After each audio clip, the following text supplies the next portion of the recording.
Vous avez certainement vu, comme moi, sur les réseaux sociaux, l'histoire de cette charmante dame qui est victime aujourd'hui de sa cupidité.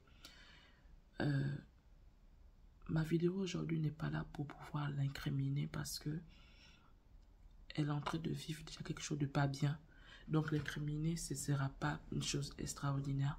Mais par contre, tirer des leçons par rapport à ce qu'elle est en train de vivre aujourd'hui et surtout dire à des femmes que faites très attention, le dehors est risqué. Faites très attention, vraiment, il y a des choses qui se passent aujourd'hui. Vous savez, la parole de Dieu nous dit que dans les derniers temps, il y aura plein de choses qui vont arriver. Alors, bienvenue sur cette chaîne. Si vous me découvrez pour la première fois par rapport à cette vidéo, eh bien, je suis Adeline, je suis épouse et mère. Et sur cette chaîne, je donne des conseils et des astuces pour pouvoir vivre le bonheur, même dans un ménage à difficulté, surtout si vous savez vers qui fixer votre regard. Donc, vous avez plusieurs vidéos déjà sur la chaîne que vous pouvez regarder et voir comment je procède pour pouvoir être au-dessus parfois de certaines situations qui peuvent être très embêtantes dans un ménage. Et donc, je vous dis comment éviter parfois ce genre de problème. Il suffit tout juste de pouvoir, comment on dit ça, ne pas rentrer dans une situation pour lorsque vous voyez que là, ça va vous amener à vous discuter. Eh bien, déclinez tout juste la chose et puis ayez tort même parfois, tout juste parce que vous comprenez que ce que vous voulez, c'est la paix de votre paix en fait. Donc, cette histoire m'a beaucoup attristé.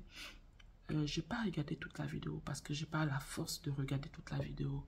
Mais je peux vous dire que c'est vraiment embêtant. C'est embêtant de voir que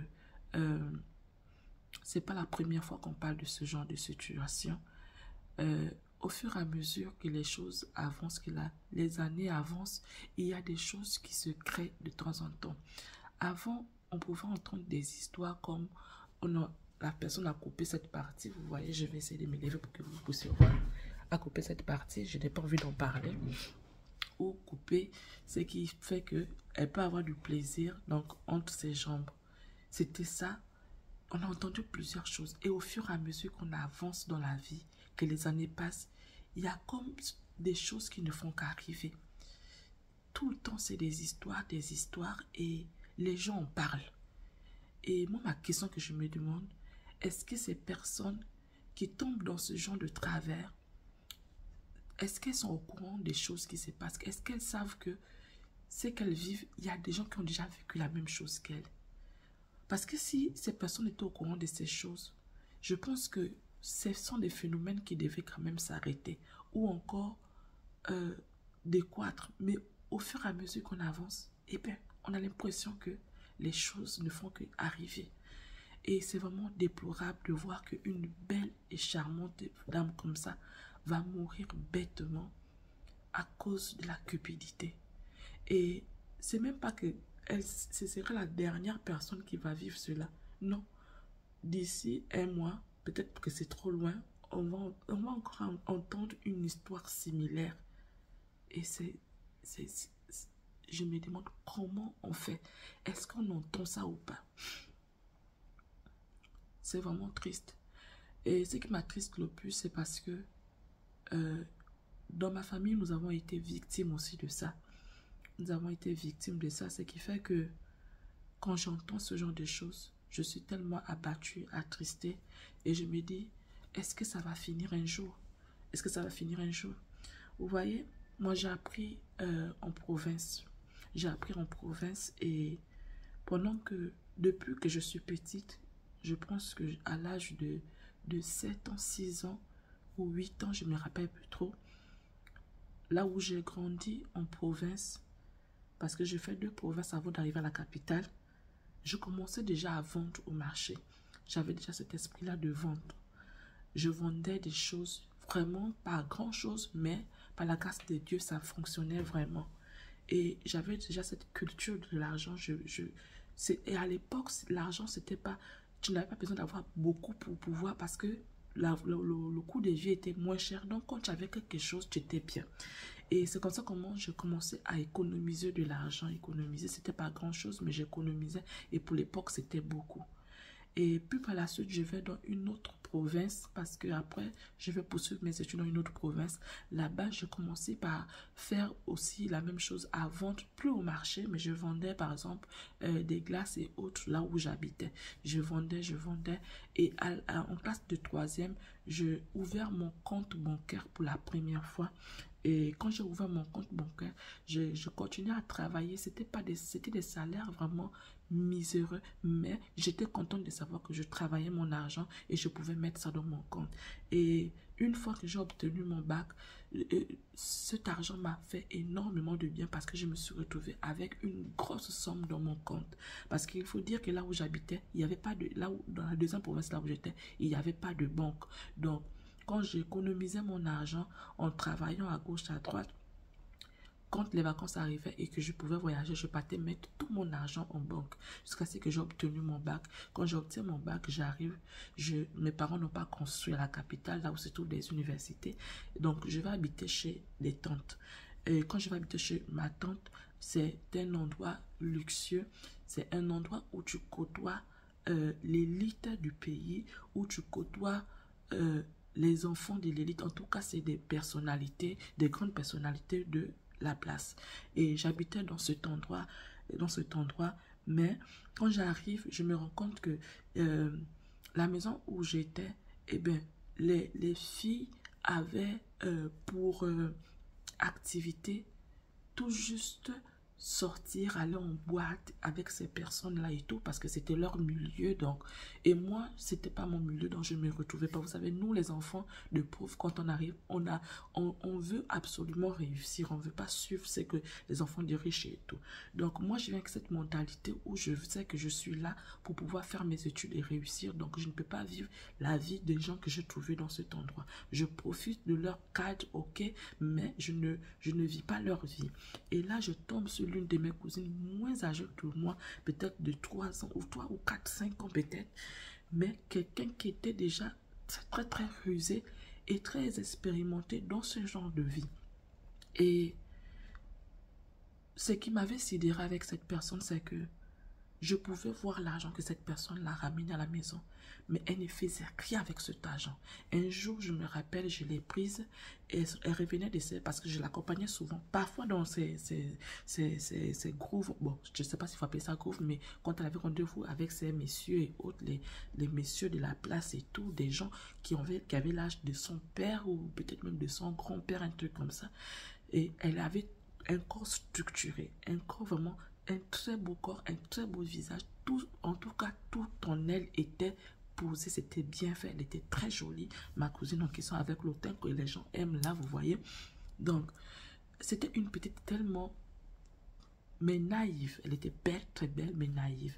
Et ayant grandi dans ce milieu où les aînés étaient déjà dans cette vie-là, donc elle-même aussi, elle a glissé automatiquement dans la vie des hommes mariés, la vie façon là.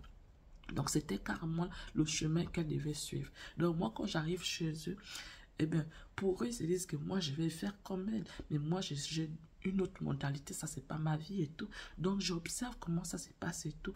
Et cette petite là m'a mené dans ses rendez-vous et autres. Et comme un jour on ressort de son rendez-vous, elle avait une somme de je crois 1 million ou 2 millions. Et quand on sort de ce rendez-vous, je l'avais arraché son enveloppe. Et elle m'a insulté, elle m'a traité de tous les mots. Déjà tous me traitaient de villageoise parce que je revenais de la province.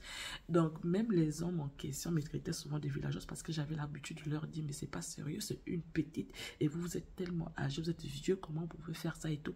Donc il disait à ma cousine en question que faut plus qu'elle m'amène dans ses rendez-vous parce que je suis une villageoise et tout. Il se moquait de mon téléphone, il se moquait de ce que j'avais et tout. En tant mon téléphone, j'avais un très beau téléphone à l'époque, c'était les Nokia N, je ne sais plus trop des séries là, et j'avais un très beau téléphone que j'avais dépensé 200 000 avec mon argent que je travaillais. J'étais tellement contente d'acheter un téléphone bien, mais il se moquait de mon téléphone parce qu'elle avait des téléphones de 1 million et quelques ou bien 800 000 et trucs comme ça. Donc il me traitait de villageoise et tout. Donc, ce jour-là, on sort de son truc, je sais pas, de son truc, parce que quand j'allais souvent avec elle, si c'était peut-être aujourd'hui, peut-être que moi-même aussi, je serais morte. Et heureusement que les choses évoluent au fur et à mesure. Donc, je l'accompagnais dans ces histoires-là.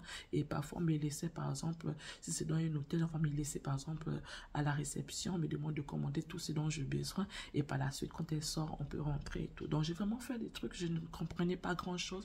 Mais Dieu merci que c'est pas l'époque, c'est pas aujourd'hui. Parce que si c'était aujourd'hui, probablement, on m'aurait fait du mal, en fait. Vous voyez, peut-être que j'aurais pu être violée, je sais pas trop. Il y a des moments, quand je pense à ça, je dis, Seigneur, merci. Merci parce que tu m'as épargné de beaucoup de choses. Donc c'est comme ça comment, ce jour, j'ai pris son argent. Donc, au lieu de rentrer à la maison, je lui ai dit, on va directement à la banque. Donc, on allait à la banque. Mon objectif, c'était de quoi? D'ouvrir son compte, en fait. Parce que j'étais dépassée de toutes les fois que je sortais avec elle.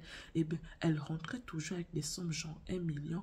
Elle sortait toujours de là avec les sommes comme 1 million. Et on allait directement dans les endroits bien où on pouvait manger, boire, ou encore on va dans un centre commercial et on fait des courses. Donc, tout finissait aux toilettes, en fait. Et là, je lui ai dit, non, on va aller. Mais je vous assure, je ne sais pas si cet argent était un argent travaillé. Je n'ai pas pu ouvrir le compte à ma cousine. Et c'est pas à partir de là que je me suis dit, non, il y a un problème. Il y a quelque chose qui ne va pas. On n'a pas réussi à ouvrir un compte, tandis que c'est le même endroit où moi j'avais ouvert mon compte. Et j'avais ouvert mon compte, j'étais en 3e. Rappelez-vous, je vous dis, j'avais obtenu mon bac, donc j'étais déjà à l'université. Ça veut dire que j'étais capable de bien ouvrir son compte, parce que j'ai ouvert mon compte toute seule. Donc pour elle, c'était possible. Mais j'étais butée. On a tout fait. Et on n'arrivait pas. J'ai essayé de contacter même quelqu'un que je connaissais sur place là-bas. On n'a pas pu le faire. Je me suis dit, il y a un problème. Je me disais, mais c'est un argent travaillé ou c'est... Je ne comprends pas parce qu'elle ne fait rien avec cet argent. Elle ne peut pas construire, elle ne peut pas acheter quelque chose de bien.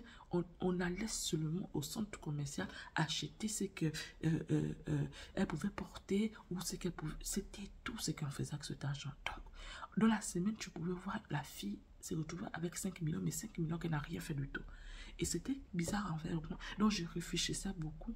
Et là, quand j'arrive à l'université, déjà, les personnes qui venaient vers ces dames-là, parfois vers mes cousines, parfois elles me proposaient, elles me disaient, non, mais tu regardes un peu cette personne, ça va. Et puis moi, je disais, non, je ne suis pas dans cette vie, je ne fais pas ça.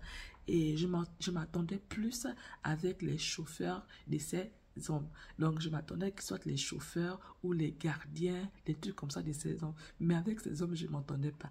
Et ça confirmait auprès de ces personnes que j'étais villageoise parce que comment je peux m'entendre avec les chauffeurs, comment je peux m'entendre avec... il y avait même des organismes et autres, donc il y avait des organismes qui étaient là sur place et je m'attendais toujours avec les chauffeurs et autres. Donc pour eux, ça paraissait bizarre que moi je puisse, au lieu de rester avec par exemple les enfants de ces messieurs ou quoi, moi je m'entends plus avec les chauffeurs. En même temps, ces chauffeurs, ce qu'ils m'avaient dit, c'était quoi? Que puisque tu es en fac, donc tout ce que, quand tu auras envie de faire des photocopies et autres, tu n'as pas besoin de dépenser de l'argent. Viens nous voir, on va t'aider parce qu'on sent en toi quelqu'un qui veut réussir, quelqu'un qui aime bien l'école. Donc, on va t'aider dans ce sens parce que ce n'est pas le cas pour tes cousines. Donc, on va t'aider. Ne dépense jamais ton argent pour faire des photocopies. Viens nous voir, même si c'est un livre de combien de pages, on va te le faire parce que tu es quelqu'un de poli, tu es gentil et autres. Donc, c'était cela, mes amis. Parfois, il m'arrivait même, ils pouvaient me prendre et puis me déposer à l'école. Donc, jusqu'à ce que je me suis rendu compte, bon, à un moment donné, je suis partie de cette maison, j'ai eu ma chambre au campus et je suis allée au campus. Et quand je vais au campus, à cet instant, je crois, avant ou après, je rencontre celui qui est mon époux aujourd'hui. Et quand je rencontre ce monsieur, il n'avait rien. Et quand je le présente à mes cousines, tout le monde se moque de moi. On me dit que, mais j'ai pas de vision, moi. J'ai pas de vision. Je suis allée prendre un pauvre. Comment je peux prendre un pauvre comme moi qui sera dans l'incapacité de s'occuper de moi et autres. Et je leur dis, moi, je ne suis pas comme vous. Je ne cherche pas quelqu'un qui va s'occuper de moi. Moi, je cherche quelqu'un avec qui nous allons avancer ensemble et construire ensemble. Je veux aller dans un endroit où il n'y a rien. Et moi, on va construire ensemble. Donc, il y avait d'autres propositions que des personnes qu'elle voulait normalement que je puisse choisir. Mais moi, j'avais choisi celui qu'elle appelait le pauvre. Et ma cousine en question, elle, Les autres le disaient au même, se cachaient. Mais ma cousine l'avait dit directement à celui qui est mon mari aujourd'hui. Donc, elle l'avait dit, cache, mais toi, tu fais quoi avec un pauvre comme ça? Je comprends pourquoi ton portefeuille est toujours vide. Mais ce qu'elle oubliait, c'est que mon compte était, j'avais garni mon compte à mon niveau en tant qu'étudiante. Mon compte était garni. Toute la bourse que j'avais, je pouvais utiliser 20 000 ou 10 000 et le reste, je mettais toujours dans mon compte. Donc, je n'avais pas l'argent avec moi dans les mains. Si j'avais l'argent avec moi dans les mains, c'était tout juste de quoi me déplacer quand j'habitais chez eux pour aller à l'école ou encore si j'ai envie de manger quelque chose parce que j'avais un truc, je rêvais de ma future vie. Et quand je rêvais de ma future vie, je me retrouvais dans des endroits un peu huppés et autres où je pouvais aller me prendre juste un seul verre toute seule. Et je me mettais à rêver. Je rêvais de ma future vie, de comment je voudrais que ma vie soit et tout. Et je n'étais même pas encore en couple à ce moment. Donc, elle se moquait de moi parce que dans mon portefeuille, il n'y avait jamais quelque chose. Je lui disais, mais j'ai pas besoin, mais en banque, j'ai mon argent. Si j'ai besoin de mon argent, je vais aller en banque chercher mon argent. Donc, là, je tombe sur la personne et elle dit à la personne, tu es un pauvre type. Il s'était senti même gêné et j'étais gênée également à sa place parce que ça ne se fait pas en fait de dire ça comme ça à la personne. Mais il faut dire que c'est quelqu'un qui était tellement culotté parce qu'elle avait suffisamment d'argent et elle pensait pouvoir dominer tout le monde. Puisque ses aînés n'étant plus à la page, elles avaient roulé leur boss, donc elles étaient déjà un peu au garage. C'était elle, la jeune, qui arrivait. Donc c'est elle maintenant qui était, vous voyez. Et du coup, elle manquait de respect à tout le monde. Donc, même parfois, à moi, elle me manquait de respect. Je lui disais, ah non, non, non, non, non, t'as pas le droit de me manquer de respect. Mais si elle manquait de respect à celle qui était plus âgée que moi, donc à plus forte raison, moi, puisqu'elle avait de l'argent, elle pensait qu'elle pouvait le faire. Donc, cette histoire m'avait tellement choquée, marquée. Je disais que mais cette petite, vraiment, elle ne manque pas d'air et tout. Donc, je suis au campus. Et quand je suis au campus, ma relation va tout bon, doucement. C'était comme toute relation, tu ne sais pas si ça va aboutir, ça, mais au moins, le fondement, j'avais déjà fait mes prières avec le Seigneur, donc je me disais, ça doit absolument marcher ou je n'avance pas dans cette histoire et tout. Donc, cette petite a continué dans cette vie et pendant que quand j'étais partie de la maison pour le campus, elle a trouvé quelqu'un, toujours parmi ses vieux, quelqu'un qui avait voulu bien la mettre dans la maison. Donc, elle était devenue en quelque sorte épouse de quelqu'un. Épouse dans le sens où elle vivait dans la maison du monsieur. Et un jour, elle m'invite dans cette maison. Et quand je vais dans cette maison, dès que j'ai mis mes pieds dans cette maison, mon corps était tout glacé. Et là, je dis à la petite, puisqu'elle était toute seule, je dis à la petite, avec les travailleurs et tout, chauffeur, elle avait tout ce qu'il fallait. Je dis à la petite, comment tu fais pour vivre ici? Elle me dit, comment ça? Je dis, mais cette maison n'est pas simple. Elle me dit, comment ça, c'est pas simple? Toujours toi tes choses. Je dis, non, la maison n'est pas simple. Dès que j'ai mis mon pied dans cette maison, j'ai senti la présence des choses dans cette maison. Comment tu fais pour vivre? Elle me dit, non, toi, toujours avec tes choses. Et ce jour, je n'ai pas pu manger ou faire quoi que ce soit, même boire et tout dans cette maison. Je me sentais pas bien. J'avais l'impression que dans cette maison, il y avait une présence. Et je pouvais regarder dans la maison, regarder. Je sentais que c'était pas une maison simple. Mais je me demandais comment cette petite de rien du tout était dans cette maison. Donc, après, je laissais tomber, je suis repartie au campus et je ne suis plus jamais repartie là-bas. Donc, on se croisait de temps en temps, parfois à la maison. Quand elle allait rendre visite aux parents, moi aussi, je me retrouvais là-bas. Parfois, ça s'appelait, bon, on se retrouve à la maison et tout. Ou bien, on se retrouve quelque part, on va prendre un café. Donc, on faisait comme ça et tout. Donc, elle était la grande dame et moi, j'étais comme si, comme si j'étais sa petite soeur et tout. Mais je disais, ah non, non, non, c'est pas parce que tu as l'argent que moi, je suis ta grande et tout. Donc, tu me dois lui respect. Donc, c'est comme ça comment on fonctionnait. Et puis, par la suite, j'ai quitté le campus pour aller vivre avec celui qui est mon époux aujourd'hui. Quand je vais vivre avec lui, on se croise de temps en temps avec ma cousine parce que apparemment, là où je suis allée vivre, c'est à peu près le même chemin que là où elle vivait, mais sauf que chez elle, c'était un peu en mieux. Chez moi, c'était pas le cas, c'était dans un autre quartier. Mais on pouvait emprunter le même chemin. Donc, parfois, quand je partais, je prenais mes transports et tout. Elle passait dans ses voitures avec ses chauffeurs et autres. Donc, qui l'amenaient là où elle voulait et tout. Donc, on se croisait parfois. Elle pouvait klaxonner. Il pouvait klaxonner pour me dire bonjour ou bien m'avancer un tout petit peu et autres. Donc, c'était comme ça comment ça s'est passé. Donc, on n'était plus très lié parce que déjà j'avais coupé le pont dans le fait que j'étais allée habiter au campus et par la suite, après le campus, je suis allée vivre avec mon mari actuel. Et là encore, c'était compliqué. Donc, un jour, mon mari actuel dit qu'il va venir faire les présentations. Donc, puisque ce sont eux qui m'avaient accueilli lorsque je suis arrivée à la capitale, donc je vais faire les présentations chez eux. Parce qu'il faut dire que là où j'habitais, c'est chez le mari de ma tante, donc la sœur à mon papa. Donc, je vais alors chez eux pour pouvoir faire les fiançailles. Et ça commence à titiller dans leur tête. Ils commencent à se rendre compte que mais ça a l'air d'être sérieux en fait. Le monsieur, il est sérieux et tout. Mais sauf qu'il n'y a pas toujours l'argent. Et moi, je disais à mes soeurs que moi, je ne vais pas dans un endroit là où tout est déjà construit. Parce que ce qu'elles voulaient, la personne qu'elles avaient jeté leur dévolu pour moi, moi, je lui dis non, non, non, cette personne a déjà construit. Sa vie est construite. Je ne veux pas partir dans un endroit où je serai malmenée parce que je n'ai rien apporté. Moi, je veux aller dans un endroit où je veux construire avec la personne.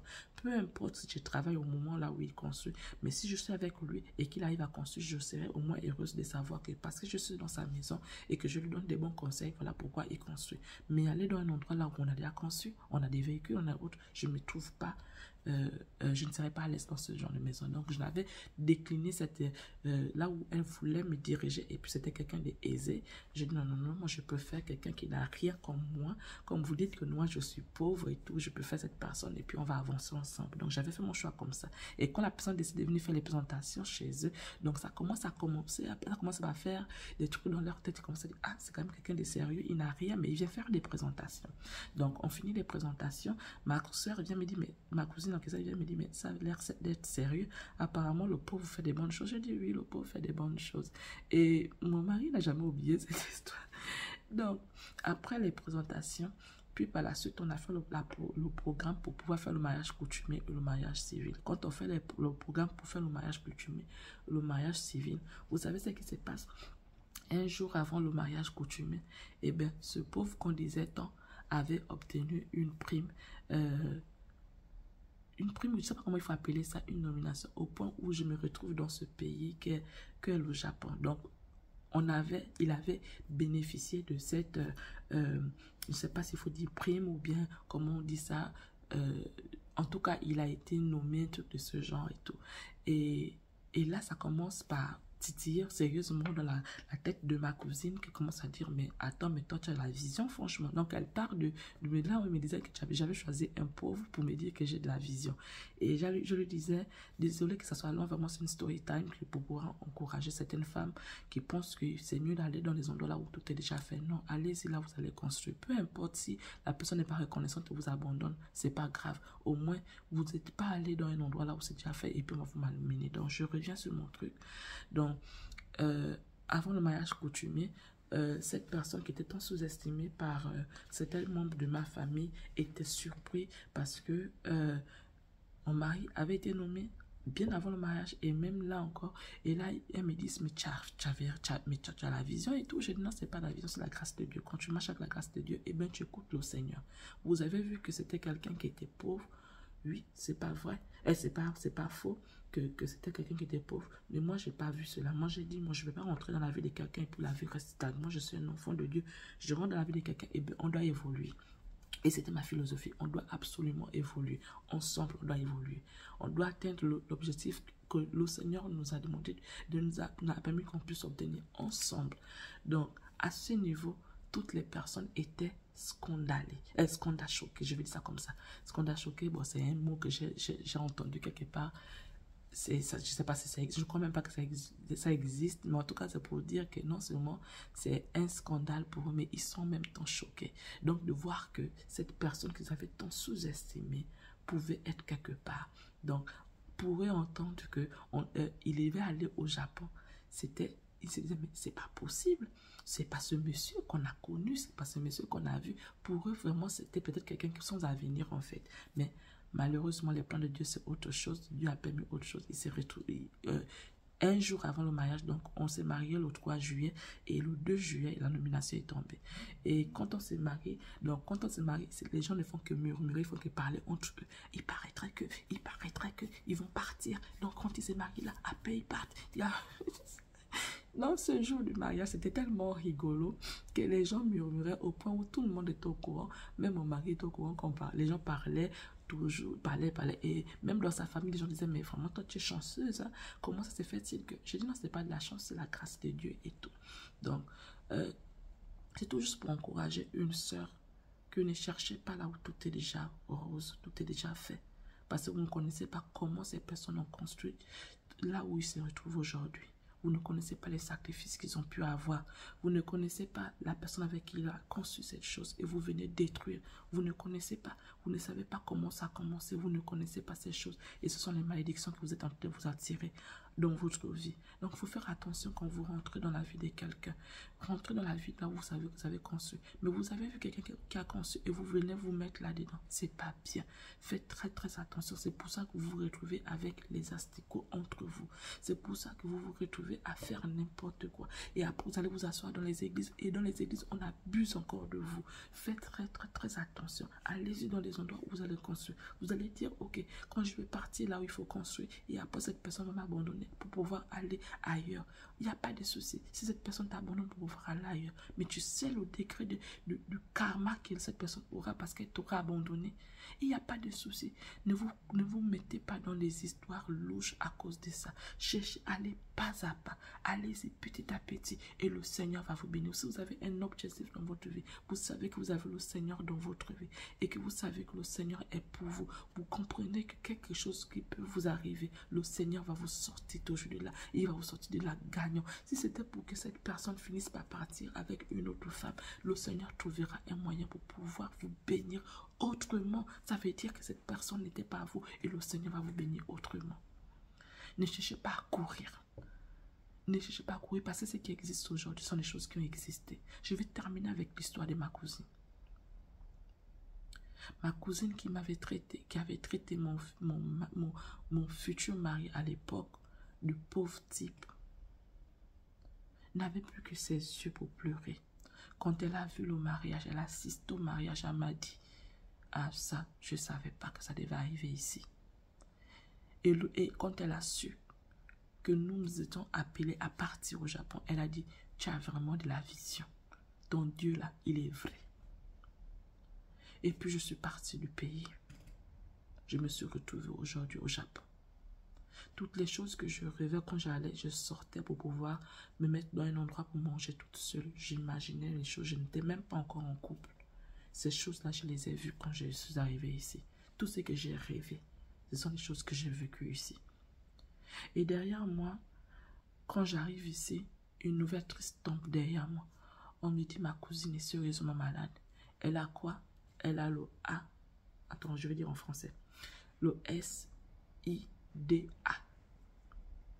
Quand on m'informe de ça, j'étais abattue, j'étais attristée de savoir que c'est la petite avec qui j'étais. Parce que nous étions deux petites. Moi, j'étais l'avant-dernière dans leur maison et elle était la dernière. Savoir ce qu'il était, j'étais abattue. J'ai dormi dans le même lit que cette fille. On a mangé dans la même assiette. On s'est lavé dans la même douche. Il faut dire qu'on habitait dans notre chambre. Notre chambre était grande au point d'être comme une maison de 2 chambres, salon, douche, cuisine. On avait la douche, on avait tout à l'intérieur. On s'est lavé ensemble. On mangeait ensemble avant que je ne parte de leur maison. C'était donc ma petite sœur. J'étais abattue de savoir qu'elle avait ces 4 lettres. Mais qui lui avait donné ça? Je ne sais pas. Mais je sais une chose, que avant que je ne parte du pays, elle avait quitté la maison et elle habitait avec un monsieur. Et est-ce que c'est le monsieur là qui est l'auteur de cette chose? Je ne sais pas. Parce qu'il faut dire que ma cousine n'avait pas une vie rangée. Elle partait partout. Et par la suite, j'apprends encore, non seulement j'apprends qu'elle a la maladie, et ensuite j'apprends encore de nos cousins et cousines là-bas qu'elle a décidé de se venger. Pour elle, comme on l'avait contaminée, il fallait, elle disait, d'après ce que mes parents, mes cousins et autres disaient, qu'elle ne va pas mourir seule. Elle va donner à beaucoup de personnes avant de partir. Elle était tellement aigrie, elle était devenue tellement amère que c'est quelqu'un qui n'avait pas le temps des jeunes personnes de son âge ou encore les jeunes de gens. Elle avait, à l'époque, je crois qu'elle avait moins de 18 ans si je ne me trompe pas. Elle avait moins de 18 ans. mais elle ne faisait pas son âge parce qu'elle avait un corps très imposant. Elle était plus grande que moi et plus... devant elle, seul mon visage pouvait trahir pour dire que je suis son aînée, je suis sa grande sœur. Mais elle faisait plus grande que moi. Elle était grande de taille et un corps bien structuré. Je vous assure, quand on dit taille, guitare et autres, elle avait tout ça. Elle avait tout. Le teint, tout, elle avait tout. Et elle avait décidé de pouvoir entraîner avec elle plusieurs personnes. Donc elle avait dit, puisqu'elle était tellement jolie et que tout le monde voulait d'elle, mais elle refusait parce qu'elle ne choisissait que la République ou des gens qui avaient vraiment le portefeuille. Là, elle avait décidé de prendre tout le monde. Donc, quand tu venais vers elle et que tu disais que tu me plais, elle ne refusait plus. Elle allait avec toutes les personnes qui lui disaient tu me plais. Petits, jeunes, les petits qu'elle négligeait là, tous les petits là, elle est partie. D'après ce qu'on m'a raconté parce que je n'étais plus au pays. Et j'ai dit, mais parler avec elle, c'est pas sérieux. Elle a de la famille. Ses sœurs peuvent tomber. Les autres cousins et cousines les plus jeunes peuvent tomber sur ces personnes. C'est pas sérieux. Parler avec elle. Et je me rappelle que je voulais parler avec elle, mais elle ne... Je ne sais pas si c'était la honte ou quoi. Elle ne voulait pas que je parle avec elle. Donc, je tentais de parler avec elle, mais rien du tout. Parce que c'est ça que j'étais sa confidente. Je connaissais un peu beaucoup de ces choses. Donc, elle refusait absolument de me parler. Et puis, par la suite, elle est tombée sérieusement malade. Donc, après tout son boucan là, je crois peut-être il a fait de 6 mois ou 1 an, elle est tombée sérieusement malade. Et cette maladie, c'était horrible. Et là, quand on l'amène à l'hôpital, on découvre que... Je vous ai dit ça au début, je crois, si je me trompe. Ah non, je ne vous ai pas dit. On découvre qu'elle n'a plus. Elle n'a plus ça. Et elle n'a plus ce qui donne le plaisir à une femme entre les jambes. Je suis toujours à l'extérieur. On me raconte ça. Je dis non, je connais cette petite. Pour le temps que je suis restée dans leur maison, elle s'est beaucoup confiée en moi, chose qu'elle ne faisait pas à toutes les personnes qui étaient dans la maison. Je l'accompagnais dans les histoires louches chez ses copains-là, ou dans les hôtels que je ne connaissais même pas. On pouvait même me tuer parce que je ne connaissais même pas comment faire même pour repartir à la maison. Tellement c'est des endroits que je ne sais même pas où c'était. J'ai dit non, on peut tout me dire sur cette fille, mais sauf me dire qu'elle est capable de couper et de couper en bas. J'ai dit non, il y a quelque chose qui s'est passé. Il y a quelque chose qui s'est passé. Ça m'étonnera qu'elle-même, elle a fait cela. L'une de mes soeurs me disait, tu blagues. Elle avait tellement les longs yeux qu'elle est capable de faire. J'ai dit, non. Je dormais avec cette petite. Je mangeais avec cette petite. Je l'accompagnais dans les histoires. C'est parfois seulement qu'il la couvrait même parce que quand il fallait revenir à la maison, je la couvrais parfois. À un moment, quand elle n'avait pas de téléphone, ces gars-là appelaient sur mon téléphone, moi la villageoise. J'ai dit jamais. Je ne peux pas accepter. Jusqu'à aujourd'hui, je ne peux pas accepter qu'elle ait fait ça seule. Je pense que ces gens-là l'ont certainement obligée à le faire, ou bien on l'a droguée et puis ils l'ont fait ça pendant qu'elle dormait. Je demande aux gens comment ça se passe, comment on voit. Est-ce qu'il y a le vide? Je ne sais même plus quelle réponse elle m'avait donnée, mais j'étais scandalée. J'étais scandalisée, pardon. J'étais scandalisée de savoir qu'elle a vécu cette atrocité. Et étant dans le lit de l'hôpital, elle ne parlait presque plus. Donc, elle ne peut même pas dire ce qui s'est passé. On lui demande, tu as fait ça toi-même. Elle ne répond pas. Je ne sais pas si elle avait même perdu la voix. Non, je demande, mais demande. On n'a jamais su ce qui s'est passé. Donc, on pense toujours que c'est tellement c'est elle-même qui l'a fait, tellement elle avait des longs yeux, elle voulait tout. C'est ce qu'elle a fait elle-même. Peut-être qu'elle allait avec les autres ou elle allait avec ces hommes-là. On a peut-être dit que non, voilà la situation. Et ce monsieur, tenez-vous bien là où chez qui elle habitait. Mais le monsieur ne s'est même pas occupé d'un seul franc de ses soins, rien du tout. Et la leçon a tiré là-dedans. Donc, elle a fini par mourir. Donc, elle est décédée. Elle est décédée et j'étais vraiment abattue d'apprendre qu'elle était décédée. Et quand elle est décédée, on ne pouvait même pas reconnaître. Déjà, même avant qu'elle ne décède, la première chute qu'elle a faite, elle s'est retrouvée à l'hôpital, elle est ressortie de là. Et là, sa maman qui l'a mise au monde parce qu'elle habitait, là où on habitait tous, c'était pas sa maman non plus, mais c'était, je crois, sa grand-mère, si je ne me trompe pas. Donc, sa maman qui l'a mise au monde n'avait pas le droit sur elle parce qu'elle n'avait pas élevé. Donc, son papa l'avait enlevé des bras de sa maman pour donner à là où on en habitait. Donc, ce sont ceux-là qui l'ont élevée. Donc, sa maman, elle ne la connaissait même pas. Donc, c'est dans ce sens, dans cette maladie-là que sa maman, qu'elle a reconnu qui était sa maman. Elle est partie maintenant habiter chez sa maman parce qu'avec la honte et autres, elle ne savait plus comment faire. Elle avait tellement maigri, je ne savais pas. C'est là que je me suis rendu compte que le corps, là, c'est rien du tout. On est là, on fait la beauté. On est là, on est contente de pouvoir exhiber ce corps, c'est rien du tout. Donc, tout son corps qui était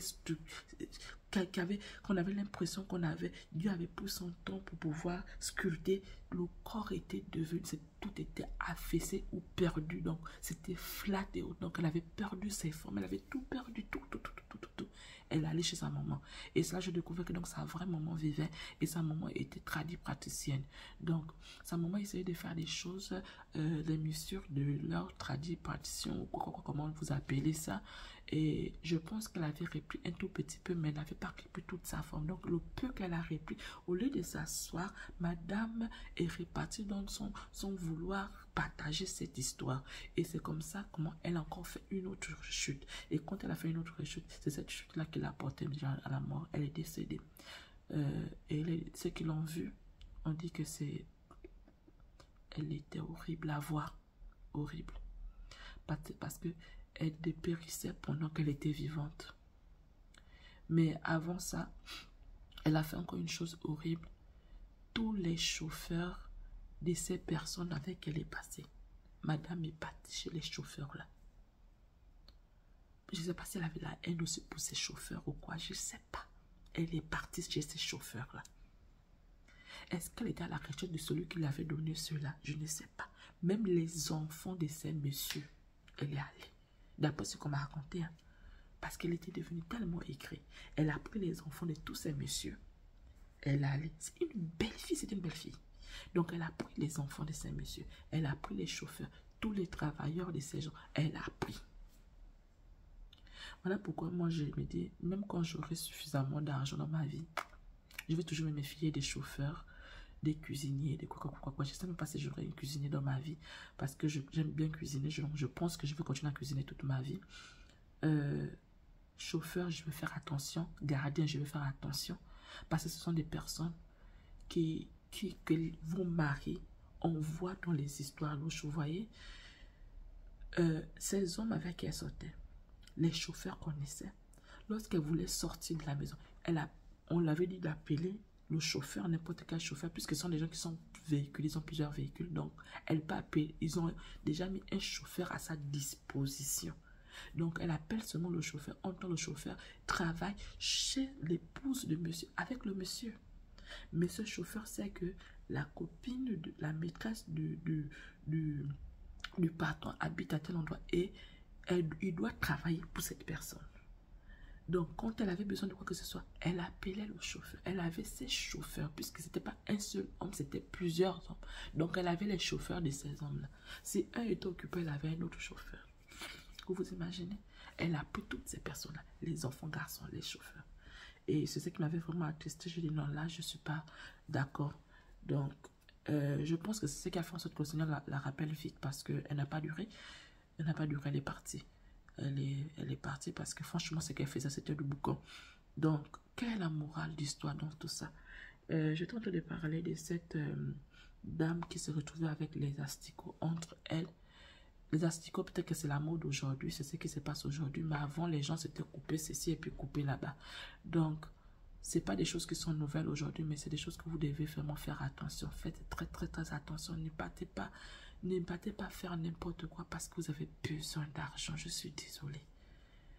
Vous voulez avoir les grandes montres, des vêtements chics, des coiffures, les parfums chics, les coiffures de je ne sais pas combien. Ça, c'est pas la vie. Quand vous mourrez, vous laissez tout ça. Toutes les fringues que ma cousine achetait, elle n'a pas amené ça quelque part. Combien d'argent elle a eu? Je vous dis qu'il y avait des semaines où elle pouvait se retrouver avec 5 millions et 10 millions. Je voyais cet argent. Puisque quand elle venait, je l'arrachais souvent ça.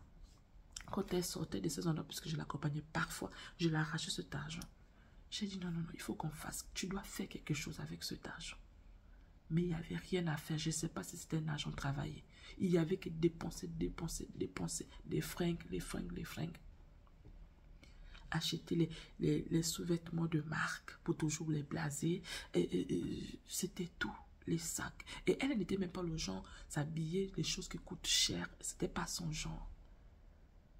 Comme on voit aujourd'hui les filles avec les grands sacs et autres. Non, c'était pas ça. Je ne sais pas si à l'époque, c'était pas ce que les gens voulaient, mais c'était pas son genre. Elle ne faisait pas ça. C'était des trucs genre, elle veut manger bien. Genre, quand je dis manger bien, c'est pas manger sain, mais genre, manger ce qu'elle veut, quand elle veut. C'était ça ce qu'elle faisait avec son argent, puisqu'elle ne pouvait rien faire avec. Je pense que c'était un argent pour moi travailler. Parce que moi-même, j'ai eu l'occasion de prendre cet argent et de pouvoir l'amener pour pouvoir ouvrir un compte. On n'a pas pu. C'est là que j'ai compris qu'il y avait un problème spirituel sur cet enfant. Je me suis dit, soit on l'a lavé à la naissance parce que son papa l'avait arraché à sa maman. Est-ce qu'on l'avait arraché à ses parents? Et même après, j'ai appris que et son père était tradipraticien parce que son père fut aussi tradipraticien. Sa maman. Est-ce qu'ils ont lavé l'enfant à la naissance? Est-ce qu'ils ont fait? Parce que cette petite, on pouvait marcher, elle le voit comme ça, on marche. Seulement avec ses yeux, elle faisait arrêter une voiture. Avec son, elle regarde seulement la voiture ça arrête. Et quand tu regardes celui qui est dans la voiture, tu l'as vu à la télévision. Tu l'as vu à la télévision, donc c'est pas quelqu'un comme toi et moi. C'est quelqu'un qu'on voit seulement à la télévision. Et quand je voyais ces hommes-là, j'ai dit, mais attends. Et quand je osais pour dire à ces personnes-là que c'est criminel ce que vous faites, ils me disaient que j'étais villageoise. Et ma soeur aussi me disait que j'étais villageoise. Parce que je revenais de la province. Que je ne comprenais rien, que c'était un truc genre un délire des filles à la capitale. Toutes les filles de la capitale, belles et autres, pratiquaient cela. Pour moi, c'était des gens que je voyais seulement à la télévision. Ce sont ces personnes-là que je voyais tout le temps. Je dis, mais c'est horrible. Donc ça m'a tellement travaillé quand en étant ici, quand j'ai appris sa mort, j'étais tellement abattue et savoir comment elle était décédée et tout ce qui n'était plus sur son corps, j'étais abattue en fait, j'étais abattue. Je me suis dit, j'ai vraiment pas fait mon travail. Peut-être que si j'étais restée dans cette maison et que je n'étais pas partie au campus, peut-être que j'aurais fait autre chose, mais est-ce que j'aurais vraiment fait quelque chose? Je sais pas, c'est quelqu'un qui avait déjà sa vie tellement lancée, donc c'est pas moi qu'elle pouvait écouter. Donc c'était vraiment horrible, j'étais tellement abattue. Je crois que j'ai fait une affaire de 1 ou 2 semaines, je pouvais encore penser à tout, à nos fous rires, à ce qu'on vivait ensemble et tout. Donc j'étais tellement abattue. Et voir ce qui se passe aujourd'hui sur la toile, cette femme qui se retrouve avec des asticots, je me dis, oh là là, les femmes n'ont pas compris. Je me dis, comment on peut encore aujourd'hui tomber dans ce genre de choses? C'est des choses que les gens ont déjà vécues. On a déjà entendu parler de ça. Il y a beaucoup de filles qui ont été victimes de ce genre de choses. Il y a d'autres qui n'ont pas été victimes. Vous êtes obligé d'aller vous laver chez les féticheurs à tout moment. Mais qu'est-ce que vous dites pas que vos féticheurs, que vous allez? C'est peut-être les mêmes féticheurs que ces hommes-là vont aussi. Donc vous avez tous le même féticheur, mais le but que vous avez est différent. L'autre c'est pour pouvoir avoir les filles, l'autre c'est pour pouvoir avoir l'argent de l'autre. Donc je me dis, mais pourquoi vous ne pourquoi avec tout ce qu'on raconte, tout ce qu'on voit, ou bien vous vous dites que ça n'existe pas? Je viens de vous faire une story time en tout ce moment sur ma propre cousine, c'est que moi j'ai vécu avec ma propre cousine. Donc ce sont des choses qui sont réelles, c'est pas, on ne ment pas, on n'invente pas, c'est pas des trucs, c'est des choses réelles, ça existe vraiment. Pourquoi vous ne voulez pas revoir vos vies? Pourquoi? Un homme te propose autant d'argent pour tes fesses. Ça, quelle couleur? Même si ça avait une couleur exceptionnelle, est-ce que c'est normal que quelqu'un t'offre ça? Et à quelles conditions? Même si tu allais laver ton corps, même si tu as un grand féticheur qui te... Est-ce que ça, ce féticheur-là, tu penses que cet homme-là n'a pas aussi des féticheurs? Vous dites que ça n'arrive qu'aux autres.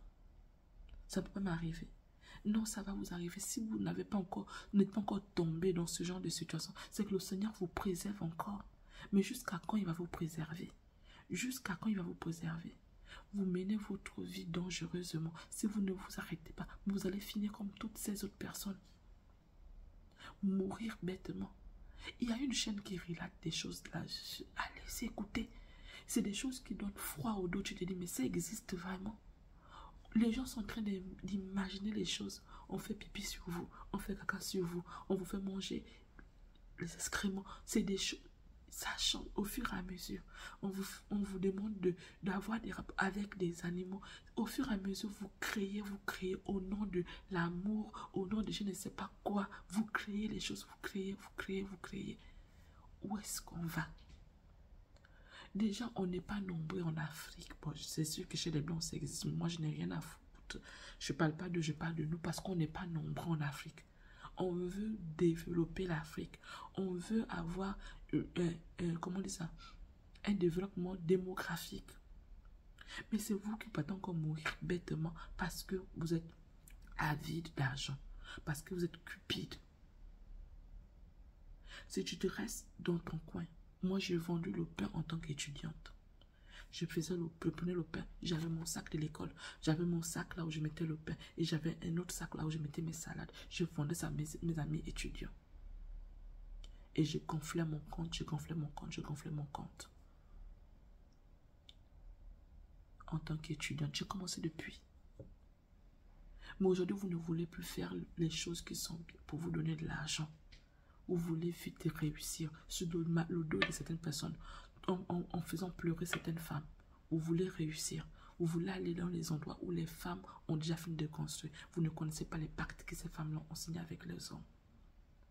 Peut-être qu'on lui a dit, ok, je veux, avec sa famille, c'est arrangé, ok, ne mange rien, ne mange personne de notre famille. Mais je t'autorise à avoir des copines. Et on enceinte ces filles-là. Et puis on va donner ces enfants-là en sacrifice. Vous ne connaissez pas. Mais c'est vous qui rentrez dans des relations. Vous allez, non, ce monsieur, il me donne tant. Mais tu sais ce qu'ils se sont dit avec sa femme. Peut-être que, bon, soi-disant, il n'a rien dit avec sa femme. Même s'il n'y a rien. Est-ce que tu connais les malédictions qui sont en train de t'attirer? Ou tu t'en fiches de ça? Parce que tu as un grand féticheur qui lave ton corps, tu penses que tu ne vas pas mourir. Faites très attention. C'était vraiment... C'est triste, j'ai vu cette vidéo. Je ne l'ai pas vue jusqu'à la fin tellement... J'avais des frissons et ça m'a rappelé ma cousine. Donc, je voulais vraiment parler aujourd'hui pour ces personnes qui ne sont pas au courant que ces choses existent. Peut-être qu'il y a des gens qui ne sont pas au courant. Et si vous n'êtes pas au courant, j'espère que cette vidéo fera le tour et vous allez savoir que ce sont des choses qui existent. Faites très attention à vos vies. N'allez pas vite. Allez-y doucement.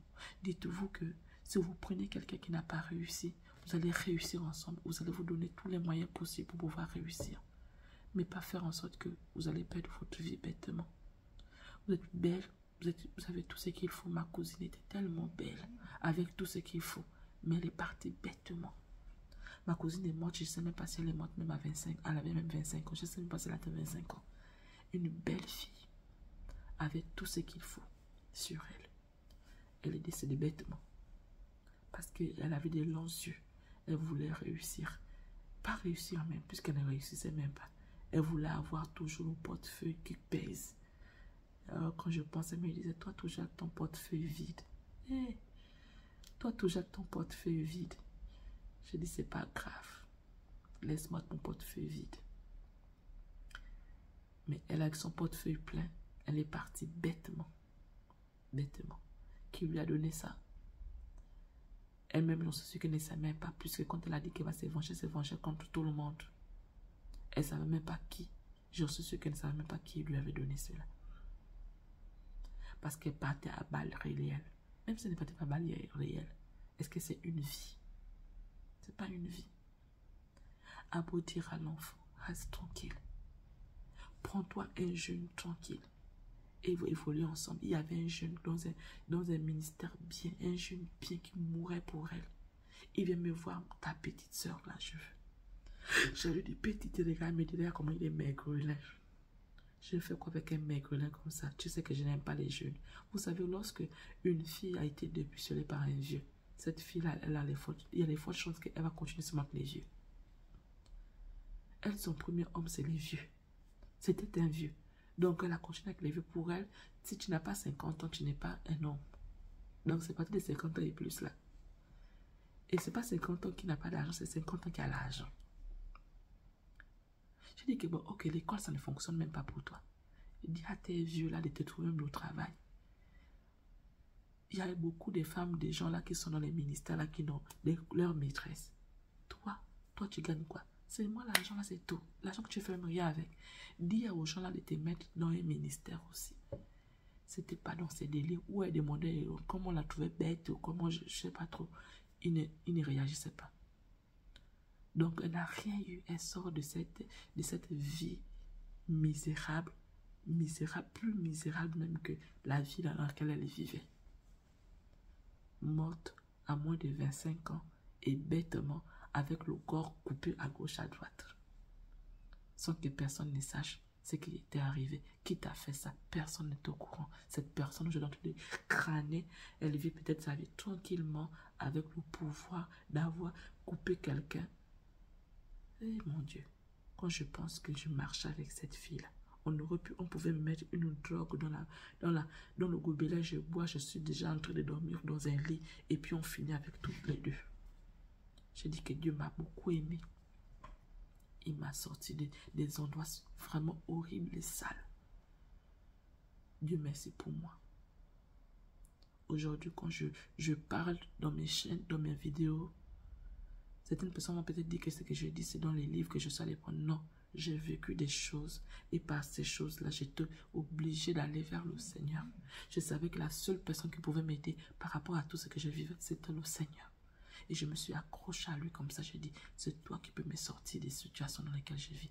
Donc, toute occasion où je souffre, où je peinais, où j'avais mal, c'était une occasion pour moi d'aller vers le Seigneur, de saisir le Seigneur et de dire, Seigneur, sauve-moi, sors-moi de là. Toi, il n'est pas trop tard pour ta vie. Tu vis peut-être ce genre de vie. Mais sache que tu peux sortir de là si tu veux. Et tu décides aujourd'hui de sortir de là, tu peux sortir de là. Tu peux faire cette prière, Seigneur. J'ai passé mon temps à vivre cette vie. Aujourd'hui, je ne veux plus. Mais je ne peux pas sortir de là de moi, mes propres forces. J'ai besoin que tu m'aides. Aujourd'hui, je renonce parce que tu dois renoncer. Tu dois dire que tu veux. Je renonce à cette vie et je veux que tu me laves, tu me purifies, tu me sanctifies et que tu me mettes sur le droit chemin. Je vais te suivre, je vais marcher sur tes pas. Je ne te dis pas que ça va être facile.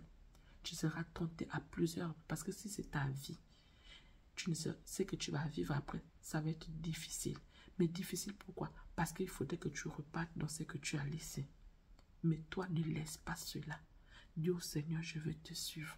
Dis au Seigneur, je vais mourir avec toi et ressusciter avec toi. Je t'accepte, je te demande pardon pour tout ce que tu as posé. Je t'accepte comme Seigneur, Sauveur et Maître de ma vie. Et tu vas voir comment le Seigneur va venir agir dans ta vie. Il ne va pas venir et faire de toi une personne déjà extraordinaire. Non, tu vas passer par des situations. Mais si tu as fait une vraie repentance, tu seras accroché, agrippé au Seigneur. Toutes les fois que les choses vont t'arriver, pleure, crie, gémis, mais accroche-toi au Seigneur. Ne répare pas là-bas. Ne va pas manger ce que tu as déjà vomi. Ne répare pas. Dis-toi, je reste collé au Seigneur, cimenté au Seigneur. Peu importe par quoi je passe. Quand tu traverses cette situation, tu verras comment le Seigneur va te bénir davantage. Parce que tu auras tenu fort. Parce que tu auras dit que tu restes avec le Seigneur. Tu auras choisi le Seigneur. Il va t'aider. Alors, partagez cette vidéo. Pour les personnes qui ne savent pas que ces choses existent. Partagez parce que ça existe. Partagez parce qu'il y a quelqu'un qui veut entendre. Partagez, je vous en supplie. Commentez, likez. Dites-moi si vous avez déjà vécu ce genre de choses. Est-ce qu'il y a des gens comme ça dans votre famille aussi?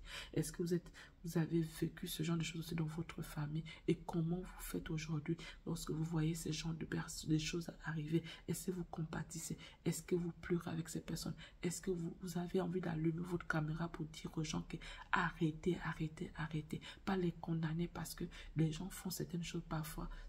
On ne sait pas pourquoi. Parfois ils sont, comment on dit ça?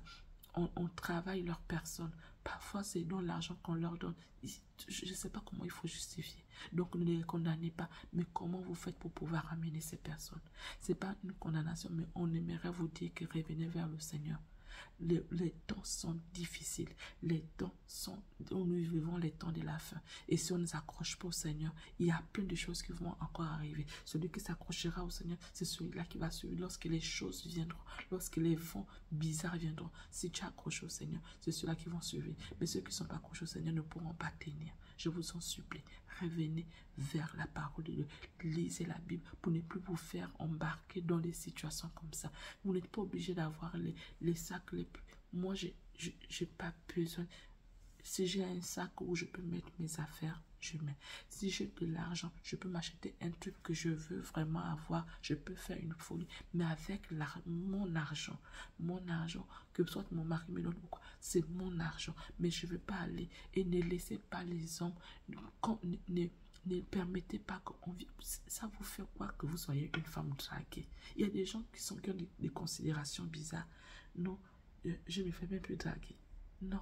Ne laissez même pas ces gens vous approcher. Parce que quand ils viennent vers vous, vous ne savez pas comment ces personnes viennent. Ce sont des personnes qui sont déjà chargées, qui sont déjà allées voir les féticheurs. Et on leur a mis tout ce qu'il faut pour pouvoir vous dire et vous avoir. Ne permettez même pas que les gens communiquent avec vous, même sur les réseaux sociaux. Parce qu'il y a des gens, on dit que cette dame a connu cette personne sur les réseaux sociaux. Faites très attention. Le dehors est risqué, il est dangereux et il est sale. Je vais terminer par là. Et à la prochaine vidéo.